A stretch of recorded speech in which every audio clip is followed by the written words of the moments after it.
빌레몬서 1장 4절부터 7절까지입니다.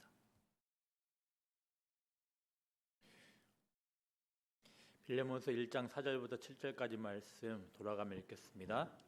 내가 항상 내 하나님께 감사하고 기도할 때 너를 말함은 주 예수와 및 모든 성도에 대한 내 사랑과 믿음이 있음을 들음이니 이로써 내 믿음의 교제가 우리 가운데 있는 선을 알게 하고 그리스도께 이르도록 역사하느니라. 형제여 성도들의 마음이 너로 말미암아 평안함을 얻었으니 내가 너의 사랑으로 많은 기쁨과 위로를 받았노라. 아멘. 바울은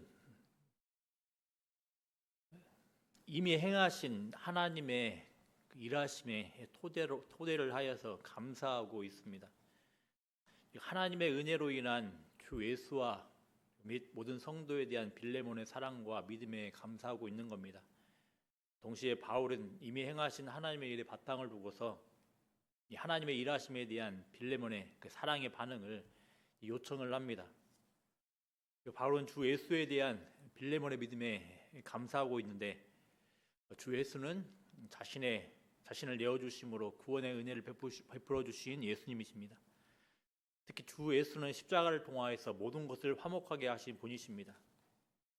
주 예수님은 하나님과 사람 사이의 관계를, 사람과 사람 사이의 관계를, 이 세상과 사람 사이의 관계를 화목케 하시고 화목하게 하실 분이십니다. 특히 빌레몬에게 예수님은 오네시모의 주인이었던 빌레몬과 빌레몬의 노예였던 오네시모와의 관계를 뛰어넘어 한 형제가 되게 하신 분이십니다. 빌레몬은 바로 이 주 예수에 대한 믿음에 근거하여서 그 믿음의 토대를 하여서 모든 성도를 사랑했던 자라고 합니다. 빌레몬은 자신의 집에 모였던 가정교회 구성원들 뿐만 아니라 자신의 교회가 속했던 골로새 교회 성도들을 사랑했던 자입니다. 이 빌레몬의 사랑을 들었던 바울은 이제 빌레몬에게 오네시모를 향하여서 이 동일한 사랑을 하도록 요청을 하고 있는 셈인 겁니다. 아마도 빌레몬은 바울의 이런 마음이 그저 형식적인 이야기가 아니라 진심이었음을 알았을 겁니다. 바울은 빌레몬을 복음으로 낳은 후에 빌레몬을 늘 사랑으로 대했습니다. 바울은 항상 하나님께 감사했으며 하나님 앞에서 기도할 때 늘 빌레몬을 기억했다고 합니다. 바울에게 빌레몬이 이토록 특별한 자였던 것처럼 당연히 빌레몬에게 오네시모 또한 특별한 자입니다. 이제 믿음의 교제가 나오는 6절 말씀은 5절에 그 빌레몬의 믿음과 연결되는데 의미상 믿음의 교제와 관련된 기도 내용입니다. 7절은 5절에 빌레몬의 사랑과 연결되는데 그 빌레몬의 사랑에 대한 바울의 구체적인 감사 이유로 할 수 있을 겁니다. 6절 말씀을 살펴보면 가장 먼저 우리 개역 개정 성경에서는 이로써가 나옵니다. 이로써는 어떤 목적과 결과에 관련된 어떤 접속사를 할 수 있는데 자연스럽게 6절의 내용은 5절에 언급된 주 예수에 대한 믿음을 따라 발생한 효력을 가리킬 수 있겠습니다. 그렇지만 동시에 6절은 4절에 언급된 기도할 때와 연결되어서 의미상 믿음의 교제를 통해 나타나길 바라는 기도 내용이라 할 수 있을 겁니다. 이런 점들을 살려가지고 새 번역 성경은 6절에 대하여서 이렇게 번역을 하고 있습니다. 그대의 믿음의 사귐이 더욱 깊어져서 우리 안에 있는 모든 선한 일을 그대가 깨달아 그리스도께 이르게 되기를 나는 기도합니다. 이렇게 번역을 합니다. 여타 그리고 많은 영어 성경도 이런 식으로 번역을 합니다. 저는 이 새 번역 성경의 번역을 따라서 6절을 의미상 바울의 기도 내용이라고 이해하며 접근을 합니다.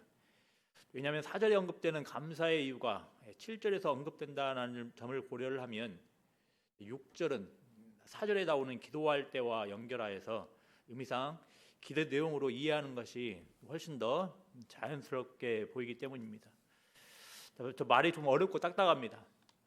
어쨌든 6절에서 중요한 것은 바울이 기도하며 믿음의 교제를 통해 이루고자 하는 결과이든 아니면 이 믿음의 교제가 주 예수에 대한 믿음의 결과로서 나타나는 것이든 이 믿음의 교제가 바울과 빌레몬, 오네시모 사이에 역사하고 있다라는 겁니다. 핵심은 믿음의 교제입니다. 그래서 믿음의 교제가 무엇인지 간략하게 정리를 해야 됩니다. 믿음의 교제는 여러 가지 번역본에 따라서 믿음의 친교, 믿음의 사귐이라고 하는데, 주 예수에 대한 믿음의 바탕을 두고서 그리스도의 몸에 서로 참여하는 것을 이야기를 합니다. 서로 한 지체로서 그리스도의 몸을 공유하고 있는 겁니다. 서로 간의 삶에 서로 연결되어 있는 겁니다. 그리스도인은 서로에게 속해 있음을 알려주는 단어입니다. 짧은 단어로는 요약을 하면 참여, 연합, 공유 등의 의미를 갖습니다. 보통 우리는 교회에서 교제를 한다고 할 때 시간을 나누거나 우리 가진 물질을 나눈다고 합니다. 사실 교제는 존재론적으로 그리스도인이 서로 함께 연결되어 서로 간의 삶에 함께 참여하고 있다는 사실이 중요합니다. 이렇게 그리스도인이 서로 연결되어 있고 서로 참여하고 있기에 이에 대한 표출로서 시간을 나누거나 물질을 나누는 겁니다. 그리고 바울에 따르면 바울의 소망에 따르면 이 믿음의 교제는 참 신비롭기 그지없는 것이, 믿음의 교제가 깊어질수록 믿음의 교제가 역사할 때 어떤 일들이 나타난다고 합니다. 어떤 일들이 나타나는지 한번 보겠습니다. 먼저 첫째, 바울의 기도에 따르면 바울과 빌레몬, 오네시모가 포함된 교회 공동체 가운데 있는 선을 알게 한다고 합니다. 개역 개정에서는 생략되어 있는데 원문과 기타 헬라 성경과 기타 번역본을 보면 우리 가운데 있는 혹은 우리 사이에 있는 모든 선한 일을 알게 하고 있습니다. 모든이 빠져 있습니다. 여기서의 모든 선은 우리 가운데 있는 것이기에 앞서 말한 교회 공동체가 서로 간의 삶에 참여, 연합, 공유함을 뜻할 겁니다. 화목해 하신 그리스도로 인하여서 서로 간의 삶에 속하게 된 그 은혜를 가리키는 겁니다. 좀 더 다음 내용을 전망을 하면 14절에 언급되는 선한 일을 또 가리킬 겁니다. 14절에서의 선한 일은 문맥상 빌레몬이 오네시모를 용서하고 받아주는 것을 말합니다. 또 당연히 이 용서하는 선한 일은 화목해 하신 그리스도로 인하여서 빌레몬과 오네시모가 서로 간의 삶에 참여하고 있다는 사실 때문에 나타나는 겁니다. 이처럼 바울은 빌레몬이 이런 모든 선한 일을 알게 하는 믿음의 교제를 주목하도록 이끌고 있습니다. 바울은 빌레몬뿐만 아니라 모든 그리스도인들이 이렇게 모든 선한 일을 알게 하는 믿음의 교제에 깊어지도록 요청을 하는 겁니다. 이 사실은 여러 가지 차이로 인하여서, 여러 가지 문제로 인하여서 균열이 나타나 있는 교회 공동체에 실천적인 처방책을 줍니다. 특별히 오늘날 교회 공동체는 계산적인 측면이 적잖이 나타납니다. 개인주의적인 생각에 따라서 계산적인 측면이 적잖이 나타납니다. 그런데 이런 모습이 교회 공동체에 계속 나타난다는 것은 교회 공동체의 믿음의 교제가 소홀히 대해지고 있기 때문일 겁니다. 오늘 본문에서 말하는 믿음의 교제는 우리에게 무엇을 가르쳐주고 있겠습니까? 교회 공동체는 믿음의 교제에 깊어짐으로 서로 간에 은혜를 베풀고 책임을 집니다. 당연합니다.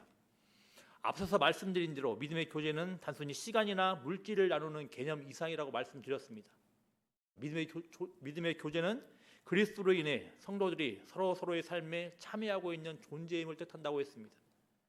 그렇다면 계산적인 사고방식을 가지고서 적당히 성도들 간에 거리를 두고 있는 모습은 바람직하지 못한 겁니다. 개인주의적인 사고방식이 교회 공동체의 이런 특성들을 덮어서는 안 됩니다. 믿음의 교제로 연결된 교회 공동체는 서로 간의 아픔과 어려움에 대하여서 기꺼이 연대할 수 있어야 하는 겁니다. 그런데 빌리면서 문맥과는 살짝 비껴 나가는 것이겠지만 교제의 실천적인 측면을 한번 살펴보겠습니다. 고린도후서 9장 5절에 연보가 나옵니다.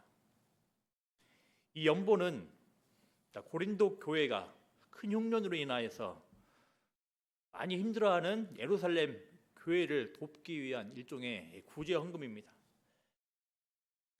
그런데 여기서 언급되는 연보는 오늘 본문에 나오는 교제, 믿음의 교제에서 언급되는 교제, 이 코이노니아와 연결된 단어인데 앞서 살펴본 믿음의 교제의 개념을 고려를 하면 서로가 서로 삶에 참여하고 있다는 사실 앞에서 자신의 것들을 나누는 것으로 이해할 수 있습니다. 단순히 동정심 때문에 어려운 성도들을 돕는 것과 존재론적으로 함께 지금 삶을 공유하고 있다는 사실 때문에 그 돕는 것은 그 무게가 다른 겁니다. 바울은 이렇게 교회 안에 나타난 어려움이나 문제들 앞에서 나타난 신앙을 개인 신앙으로만 치부하지 않았습니다. 서로 간의 삶에 깊이 연합되어 있음을 주목하고 요청했습니다. 따라서 교회 공동체를 통하여서 교회 공동체 안에서 표현되는 신앙을 단순히 나의 신앙으로만 무조건 바라봐서는 곤란하다라는 겁니다. 어떤 면에 있어서는 우리의 신앙이어야 한다라는 겁니다. 나의 신앙을 돌아봐야 되겠습니다. 과연 나의 신앙은 나 위주의 신앙인가? 분명히 바울이 언급한 믿음의 교제에는 그리스도에 대한 믿음이 함께합니다. 그리고 그리스도는 주 예수를 믿는 각 사람을 화평케 하시고 교회 공동체에 참여케 하셨습니다. 무슨 말이겠습니까? 그리스도인들은 각자 부름받았으나 그리스도인들은 서로에게 속해 있는 연합된 존재라는 겁니다. 그런데도 이 사실들을 홀대하고 살아간다면 우리를 교회 공동체로 불러주신 그리스도를 아직 온전히 이해하지 못하고 있다라는 겁니다. 그런데도 단순히 지식적으로만 이 사실들을 인지하고 신앙생활을 하고 있다면 아직 성도들 간에 있는 모든 선을 알지 못하고 있는 겁니다. 오늘 본문에 나오는 우리 가운데 있는 선을 알게 하고 해서의 그 알자는 깊이 깨닫고 혹은 깊이 체험하다 등의 의미를 갖는 것을 생각해 보십시오.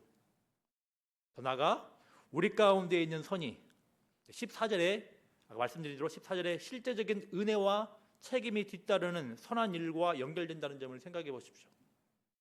이 말은 뒤집어 보면 실제적인 선한 일로 반응하지 않을 때 교회 가운데 있는 모든 선한 일을 아는 것이 빈약함을 알려줍니다. 실제적인 은혜와 책임을 하지 않을 때 그 교회 공동체의 건강함이 사라지는 겁니다. 이렇게 이렇게 연약해지는 겁니다. 이 사실들 기억을 하면서 우리는 각 사람을 화목케 하신 그리스도의 선하심, 세상과 현실의 모든 제약과 장벽을 허무시고 교회 공동체를 만드신 그리스도의 선하심, 부족한 중에도 서로의 삶에 참여하고 있는 교회 공동체의 선함을 알아가야 합니다. 알아가면서 실제적인 믿음의 교제를 따라서 은혜와 책임을 다하는 것이 복된 교회 공동체라는 사실을 믿으시길 바랍니다. 한 번씩은 다들 또 경험해 보셨을 겁니다.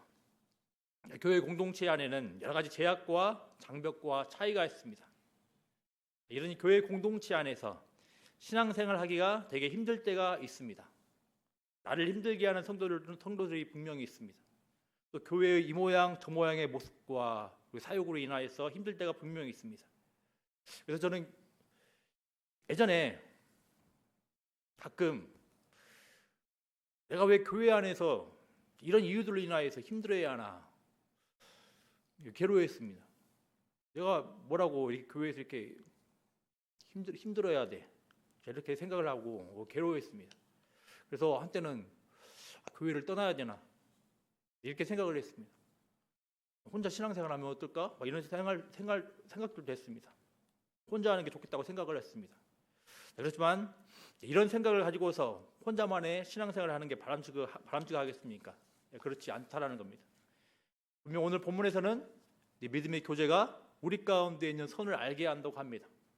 하나님께서 서로의 삶에 참여하도록 교회 공동체로 불러주셨는데 이 교회 공동체 안에서 선을 알게 한다고 하시는 겁니다.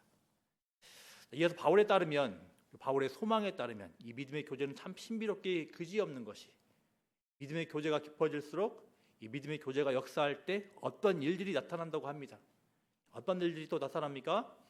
바울의 기도에 따르면 바울과 빌레몬과 오네시모가 포함된 교회 공동체가 믿음의 교제에 깊어질수록 그리스도께 이른다고 합니다. 당연한 결과이겠습니다. 교회 공동체는 머리 대신 그리스도의 몸입니다. 따라서 교회 공동체는 늘 그리스도를 향하여서 그리스도를 추구하기 마련입니다.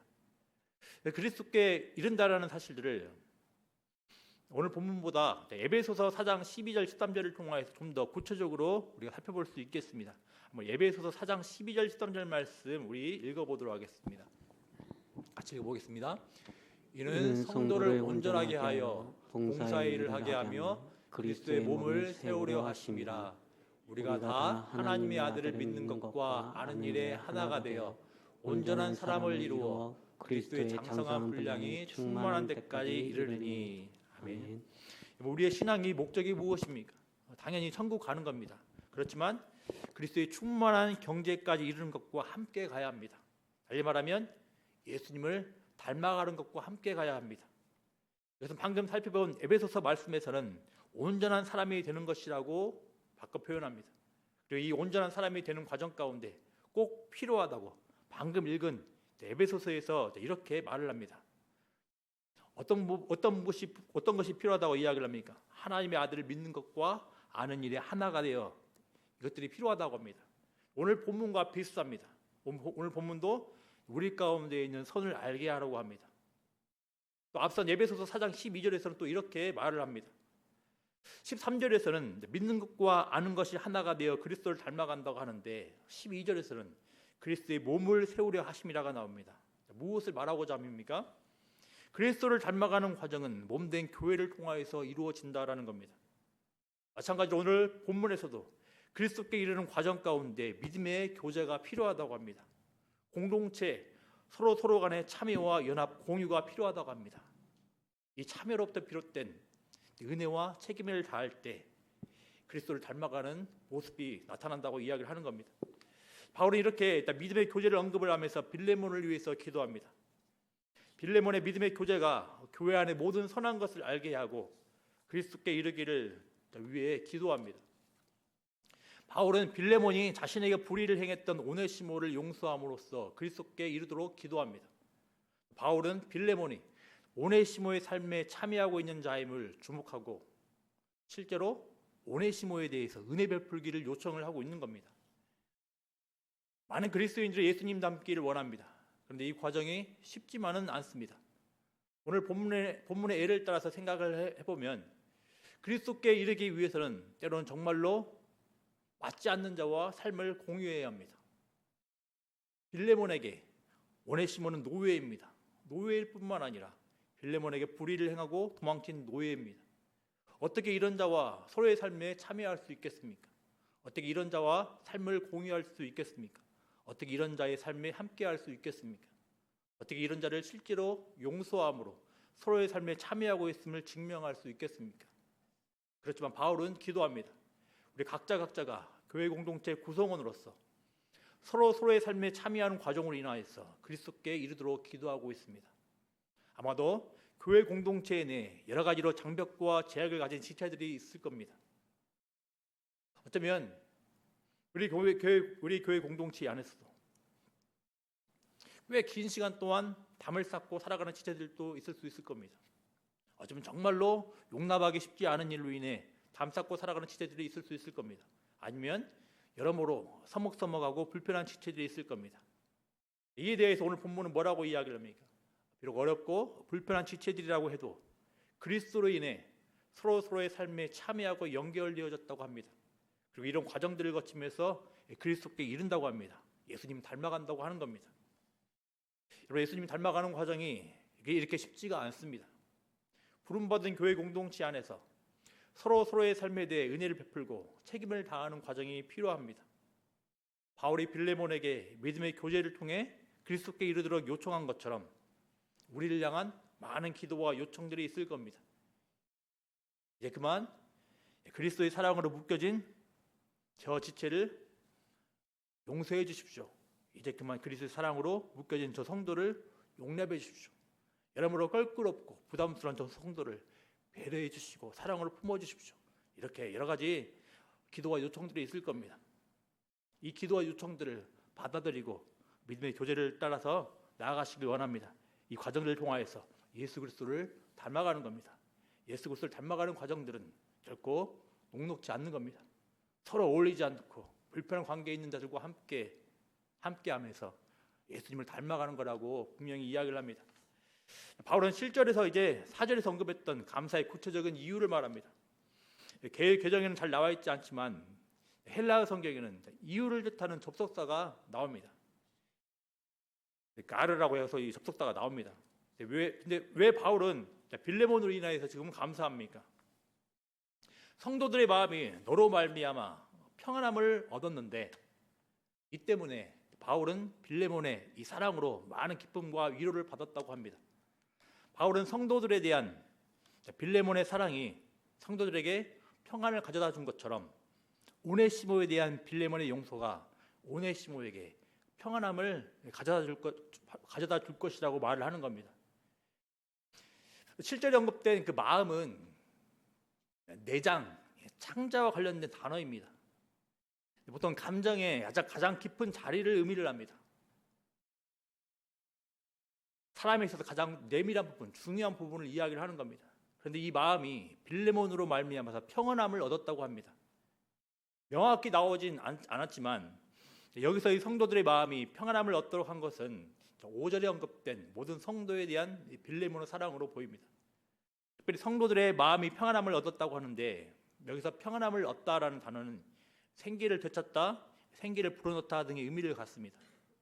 그래서 여기서 해당되는 단어가 원래 군대 용어로서 군대가 행군하다가 잠깐 취하는 휴식으로부터 비롯됐다고 합니다.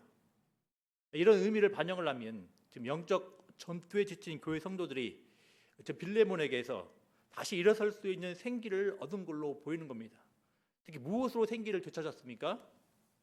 다른 것이 아니라 빌레몬의 사랑으로 인해서 생기를 되찾았다라는 겁니다.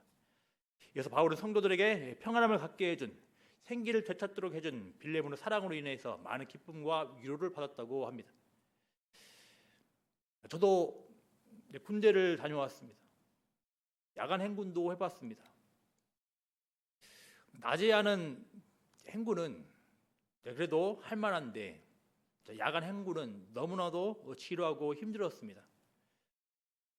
무게도 무게지만 목적지도 딱히 보이지 않고 그래서 힘들었습니다.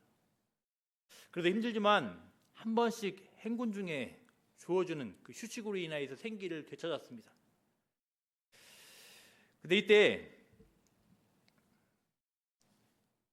일반 병장은 그렇다 치더라도 저에게 가장 기억나는 행군은 자대 배치 받아가지고 행군한 게 아니라 이등병 훈련병 때 했던 행군들이 가장 기억이 나는데 이 훈련병에게 행군 때 주어지는 생기는 무엇인지 아십니까? 무엇인지 아십니까? 물론 휴식입니다. 잠깐 쉬는 휴식입니다. 근데 훈련병이라는 것을 생각을 하면 이 행군 때 주어지는 생기는 일반 병사들과 좀 달리 하는 겁니다. 무엇인지 아십니까? 콜라와 초코바입니다. 콜라와 초코바 하면 생기가 다시 되찾아지는 겁니다.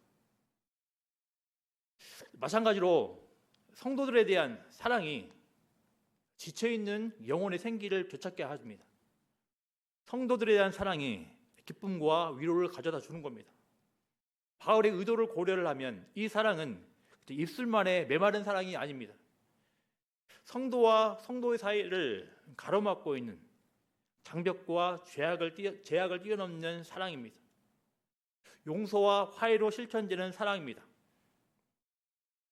그래서 우리는 이 사랑을 통해서 생기가 주어진다는 고려를 하면서 우리는 자답을 해봐야 되겠습니다. 혹시 누군가를 용납 못하고 품지 못하고 있진 않는지 돌아봐야 되겠습니다. 그렇다면 이런 상황 가운데 있다면 그리스도의 사랑으로 용납을 하고 품어야 되겠습니다. 이때 생기가 회복되는 겁니다. 정말로 교회 공동체 여러모로 힘들어하는 지체들이 있을 수 있습니다. 늘 교제를 한다고 하지만 선뜻 말하지 못하고 힘들어하는 지체들이 있을 수 있다는 겁니다. 근데 이 성도들이 가장 생기를 얻을 수 있도록 가장 용기를 북돋을 수 있도록 해주는 게 무엇인지 아십니까? 계속 사랑이라는 겁니다. 그래서 입술만의 사랑이 아니라